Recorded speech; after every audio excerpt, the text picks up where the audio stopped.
Procurement is how the business buys the products that it sells. And it's one of the sensitive areas of a business, because if you leave it to somebody else who wants to take advantage of the business, they can quickly kill that business. Procurement is one of the ways that money can leak from a business. The person can inflate the cost of the items, right? The person can buy a certain quantity and undersupply. Maybe the person buys 100 units and they only supply 90. So inventory, for businesses that sell physical goods, inventory is a sensitive and weak spot for those businesses. And for that reason, the owner of the business cannot step aside. You always find out that the owner of the business is always involved in procurement, talking to suppliers and all that. Because paying suppliers is one of the biggest ways that money leaves a business when it's time to pay a supplier. And it's, of course, it's not uncommon to see situations where employees can connive with suppliers to inflate invoices so that you end up spending more, and then they can share with the supplier. So stealing from a business or inefficiencies in a business can be a couple of different factors. But just like I've said now, in the operations, procurement is one side, production is another side, in the making of your products. But with production, the challenge is a bit different, which is that if the production is not going well, and you are known by your customers for your quality or for certain attributes for your product, the moment you step aside, if the production capability is not there, you will notice that you'll be suffering quality problems. Your products will not have the same quality they're expected to have when you are around. And this is quite common in service businesses. You will notice that when the owner of the business is around, for example, if it's a beauty salon or a spa salon, the employees put in more effort in serving the customers and delivering the value. But then when the owner is not around, there's this nonchalance in producing the value that they offer to customers. So you notice that for the owner of the business, they always need to be around to make sure that their customers get the experience and the value they pay for.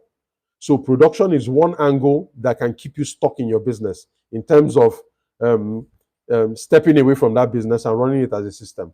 Now, of course, if you're used to the way I explain things, I'm explaining the problems before, of course, I can talk about the solutions, because I think many times business owners either do not understand the nature of the problems they're facing or underestimate the scope and scale of the problems.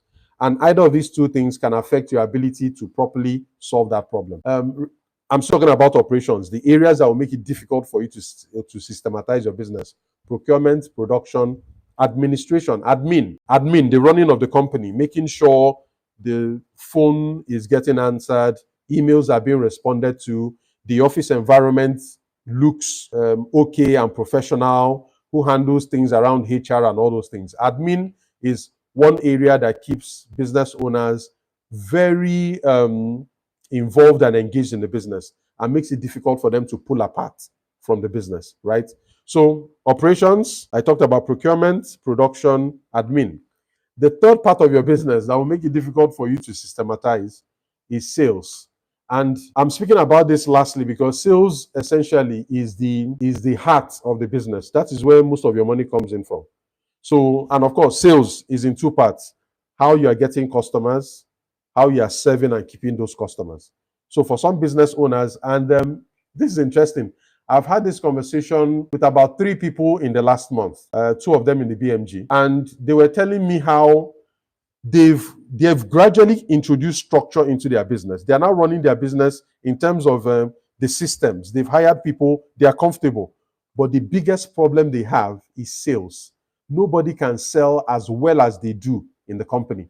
So because they are the best salesperson in the company, they are still stuck. And one of them, sadly told me that there was a time he fell ill and the business suffered because there wasn't a lot of sales coming in. The operations side, he has handled it well, because whenever they make a sale, he now has a technical team that can be deployed to do the job. And he as the owner of the business doesn't need to go there. So as you can imagine, he has sorted out procurement, production. Those ones are running, automatically. They're running based on systems. So he's done a very good job with that. There are people in the office that pick calls, right? So serving their existing customers, not a problem. But the only thing that is still keeping him glued to the business is sales, because there's nobody in the business that can sell as well as he can.